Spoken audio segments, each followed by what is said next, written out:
Walking through the halls and the meeting rooms of the SME reminds me of a perspective shared by our parish priest. Said there's 4 stages to life. There's youth, mid-age, old age, and it's good to see you upright. I'm glad to be upright and in front of you today. Ruth, thank you for the kind introduction. I've been blessed with a great career and to work in an industry I love. I've held a lot of different positions and I've been able to do a lot of different things. I say I don't know a lot about anything, but I know a little about a lot of things. So today we're going to talk about something I know a little about, and that's minerals education. Specifically, I want to talk about metallurgists and mineral processors and the institutions that educate them. Student recruitment and endowment of professors are the major issues, but today we're going to talk about the student recruitment. We'll spend a little time on societal trends and then move up to my personal philosophy on training and education. Does anybody in the room remember Rocky and Bullwinkle? Okay. How about facts and fairy tales? Maybe a few, and not as much. Okay. Anyway, I thought it'd be a great topic for an MPD luncheon. Okay. That might actually be a new form of comminution. We'll use that as a means to share a few stories. Next, we'll hear about some student recruitment programs, and finally, a call to duty. Rather than dragging a post-lunch audience on the last day of the conference through a litany of slides with up and down graphs and illegible fonts, I'm going to serve you up a word salad. There's a generational shift in producing the silver tsunami created by a volume of professionals that are retiring. More than 4 million people are seeking retirement each year, which is exacerbating the educational cliff that we just reached. That is, less than 4 million students a year graduating from high school, and that number is decreasing. Fewer of those high school students have a STEM background, exacerbating the gap relative to engineering candidates. How about the competition for STEM students and how most of them prefer a computer science degree, creating an app, selling it for millions, working remote, and fly fishing, mountain biking, and skiing, and taking up all the first-class seats in Bozeman, Montana. But I digress. Mixing increasing educational costs, and more high school graduates are questioning the value of a 4-year degree and are pursuing other career alternatives. Here's a great after-lunch topic, curriculum. Shall we go there? Not really. Let's spend some time on the competition that increased 4-year graduation rates and the reduction in curriculum and the lower the number of credits required to graduate with an engineering degree. And we wonder why there is a workforce gap. Why there is a 220,000 person gap between the number of mineral engineers needed and the number of engineering graduates by the year 2030. What I'd rather talk about is there's only about 6 metallurgical programs, and we'll have about 7 with the introduction at the University of Texas, El Paso. I'd also like to talk about STEM students and how most, sorry about that. Okay. In addition to those metallurgical programs, I'd also like to say that there's only 4 or 5 accredited mineral processing programs, and those are actually part of mining or minerals engineering schools. I want to recognize there are many chemical engineer programs out there that help fill the process engineering gaps in our industry. And I want to recognize the chemical engineers in this room and their contributions to our industry. However, the career opportunities for chemical engineers are much more diverse, and you could say they swim in a different pond. So for today's discussion, my focus is on metallurgical mineral processing engineering schools, the legacy programs. These few programs, you can count on 2 hands, they're in trouble. Based on performance metrics, administrators are forced to look at students from a faculty to student ratio, from the cost of education, 4-year graduation rates, and a crazy microphone. Sorry about that. And full-time equivalents.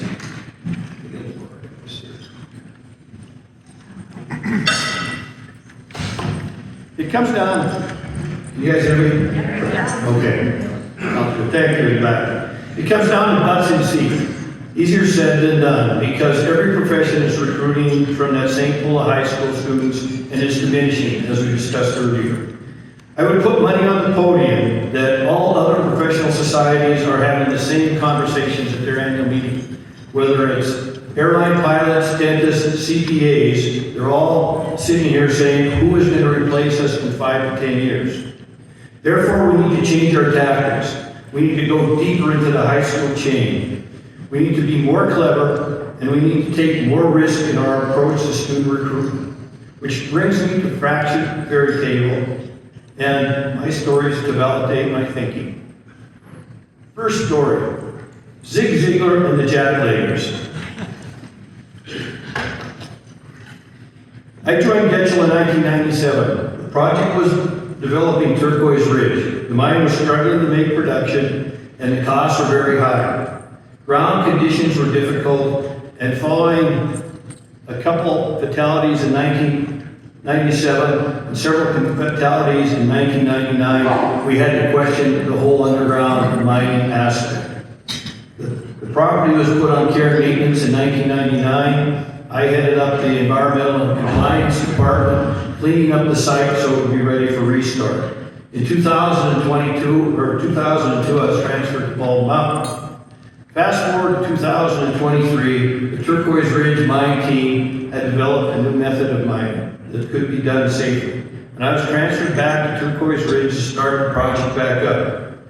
Our objective is we had to demonstrate that we could operate the mine without killing people and at a profit. It was a high bar considering the history that we had before. The new mining method involved opening up less ground, mining 10-foot by 10-foot headings, backfilling them immediately, and putting a bunch of them in parallel to each other in succession. Once the backfill was in place, we could come down and mine beneath with higher productive capacity and using mechanized equipment. The catch was the 10 by 10 headings were too small to be mechanized. You needed to mine them with the jackleg. And with the ongoing mechanization of the underground, jacklegging was becoming a lost art. Recruitment and retention were difficult. And between Carlin, Leeville, Meagle, Silver Valley, and Greens Creek, we were all bidding for the same jackleg talent. We made plans to develop a mining academy which would take unskilled laborers and teach them the fundamentals of underground mining and the art of jacklegging. We were turning out 20 to 30 students in about 4 to 6 weeks, and this helped fill our workforce gap. The program was well received, and the state of Nevada actually provided us grant money to support the training. So you say, I see the jackleggers, but where's Zig Ziglar coming in? Well, Zig Ziglar has one of my favorite quotes when it comes to training personnel. And that is, the only thing worse than training your people and losing them is not training them and keeping them. Okay? And I offer there's a corollary to that, and that is, the only thing worse than training your new hires and losing them is not having new hires at all. So that was the challenge we were at hand. Retention was a major topic of discussion while developing the concept of the academy. Did we lose graduates from the program? Sure, but we gained a lot more. We created a sense of loyalty, and as we took a chance on the group, provided them with a skill set with a good paying job. The takeaway is we had to take the risk to receive the benefit. We had to be willing to accept the loss to experience the gain. Second story, Peter Monk and the Alchemists. It was a dark and stormy night. Actually, it was a bright and sunny Labor Day weekend. And I was out at the Goldstrike mine with Greg Lang, our president of North America. But the story starts about 2 weeks earlier, when in August of 2009, Peter Monk informed us that he wanted to introduce his 13-year-old grandson to mining, and planned on bringing him to Goldstrike for a tour. Let's put Inshaw's 18-year-old age restriction aside. What were we going to do with the 13-year-old and my son? He wanted the tour specifically for his grandson, and how can we keep him engaged for half a day? Well, as Andy Cole can tell you, the Goldstrike team was well accustomed to scrambling when Toronto called. We put together a great day for our young visitor. Of course, there was a gold pour. We got him in the cab of the largest cable shuttle in North America, and he was able to flip a switch and detonate a blast. He assisted in pouring out fire assay and pounding lead for a while. I think his favorite was bowling with a water truck, using the monitor on the truck to knock down empty 55 barrel drums. Not bad for a day's visit. My wife Marty hosted a light lunch at our house, and a very happy young man from Canada left Nevada with an even happier grandfather. I share this story because I believe the Goldstrike team integrated the basics required for a successful engagement of youth, and even for adults. They used the basic elements of the alchemists: earth, wind, fire, and water. I believe it was integration of these elements that made the difference between a ho-hum day and a great day. The things that made our young men happy were fire, rushing water, loud noises, and blowing things up. I choose these examples to illustrate a few points. The competition for college recruits is tough, and it's getting tougher. Sure, many prospective students are still making up their minds, but most of those do not want to go into metallurgy and mineral processing. I'm saying that many in this room have said before, we need to go deeper with our recruitment efforts. We need to be looking at sophomores and juniors, even earlier ages. We need to recognize and accept the potential of loss. If any division understands recovery and loss, it's us, the mineral processing division. Why would we hold our recruitment programs to a higher standard than our processing plants? None of them are getting 100%. Throughout my career, whether an employer, SME, or another organization, there was always an aversion to awarding freshman students scholarships. It was safer to bid on award on upperclassmen. They had already demonstrated they were dedicated to their studies, and they were more likely to complete their college program. With the workforce gap, it is a great time to be a student. There's a lot of money out there. And by the time you get to a sophomore year, there's internships and a boatload of scholarships, and it's much easier from a financial standpoint than the underclassmen. During my youth and the middle age we talked about earlier, I was involved in youth ministries, Catholic youth ministries and Young Life. We were recruiting young minds and young souls. But the formula was a lot easier. If you could get an attractive male guitar player, you could attract the young girls. And if you could attract the young girls, you got the boys. I must admit, the Dave Meadows, Dick Hazen, and John Marsden have their allure, but a guitar player isn't going to solve our recruitment problems. I believe any youth recruitment strategy needs to include the alchemist elements. Expose them to a little fire, water. Let them break some things. Let them put them back together. Let them get their hands dirty. And throw in some loud noises and compete their interests. I spoke to a young mining engineer from Minnesota after the foundation dinner on Monday night. One of the local mines in Minnesota offered the opportunity to detonate multiple blasts as a silent auction. He won the auction with the intent of his 5-year-old son detonating the blast. He kind of forgot about the 18-year-old hip shuttle. But after a little bit of finagling, he was able to pull it off. As you can imagine, the son was elated. He wanted to be a mining engineer. 3 years later, at the age of 8, he still wants to be a mining engineer. And he can recite every box, or he can recite every mineral in the MSc mineral box. I'd like to talk about student recruitment. It's complex and it can't be distilled down to just fairy tales, fractured or not. I'm aware of several programs that are having success. Missouri University of Science and Technology has been conducting a successful summer camp for mining engineers. Their explosives program is a keystone in their program, and it is helping them in the recruitment of those engineers. At Penn State, Barbara Arnold is conducting an expense-free week-long camp during the last 2 summers. Her program includes gold panning, industrial tours, and that supports her recruitment efforts. West Virginia's University Statler College conducts an immersive program. It is also free, a 2-day overnight camp designed for rising sophomores, juniors, and seniors. Their website states, this hands-on experience goes far beyond coal, from modern surface mining to cutting-edge minerals, processing and virtual underground mine exploration.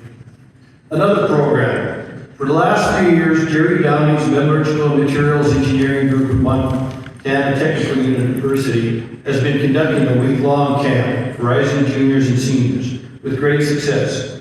Since I am on the Industrial Advisory Board, I'm going to discuss this in more detail. It's been a very successful program. There's a multitude of elements that made this program successful, and tech includes those. The program was held on campus. They stayed in the dorms that they would be staying in. They ate in the cafeterias they would be eating in. They walked the campus grounds that they would know as home, but without the inches of snow that they would likely encounter come winter. The program does a great job of integrating earth, wind, fire, and water. They make it as exciting as possible. They integrate competition. This young lady down at the bottom is a ranch girl from Drummond, Montana. She kind of had an insane track, but she walked away with a welding trophy. Then they include a good mix of speakers from industrial background and site tours. And where better to learn about fractional distillation than at a distillery? This is the money slide, and the only graph I put up. They had 23 students the first year, 30 the next 2 years, and they could have topped 60 or 90 had they wanted to. The composition is almost 50-50 male and female. They have a 1/3 registration rate and a 100% retention rate. And what I mean by that is 1/3 of the campers will actually register for classes. And of those 1/3 register, 100% of them are still in the program. So we did get the 100% recovery there. And anyway, worth noting, the program also recruited 2 mining engineers and a petroleum engineer, but those aren't counted. Risking the accusation of nepotism, and let's just say it's a little pillow talk. My wife Margie and I share the same perspective on needing to incentivize younger students and to pursue mineral careers. For the last 3 years, she has been in a leadership role with Wayne. And during that time, Wayne has shifted their focus on their scholarships, awarding more second semester freshmen, fewer graduates, and eliminating PhDs. But as a refresher, Wayne is awarding over $400,000 a year in scholarships to students. Wayne was an integral supporter of the Penn State and Montana Tech summer camps. In 2024, Barbara Vilas gave that support a name. It's called Careers at Rock. And Wayne presented the opportunity of similar support for all university and colleges that had a recruitment program for high school students. So under the leadership of Barb Vilas, Jack Herrera, that opportunity is open to everyone. So come to the end. What can we do? It's a competitive world for STEM talent. We need to be open to creative ideas, and as we develop our plans for recruitment, we need to focus more on the gain than on the loss. We need to support our local legacy programs, and that means extractive geology and mining engineering. Even if they give us a gnarly ore from time to time, and they cheat us out of head grade, they're still no worse than our brethren in the smelter, and we're all in this darn thing together, right? Get to know your local science teacher. They have a front row seat at the talent show, and they are an invaluable resource. Finally, replace yourself. Recruit a high schooler. Support Wayne. And I would like to acknowledge Aaron Noble, Jerrit Downey, and the folks at Montana Tech for helping me put this together. Before I surrender the podium, As I said, I had a blessed career. Many of the people in this room have been part of that. And I want to say thank you for the colleagues and associates and supporters I've had along the way. Thank you for sharing your knowledge, your understanding, your patience, and most of all, your friendship. God bless.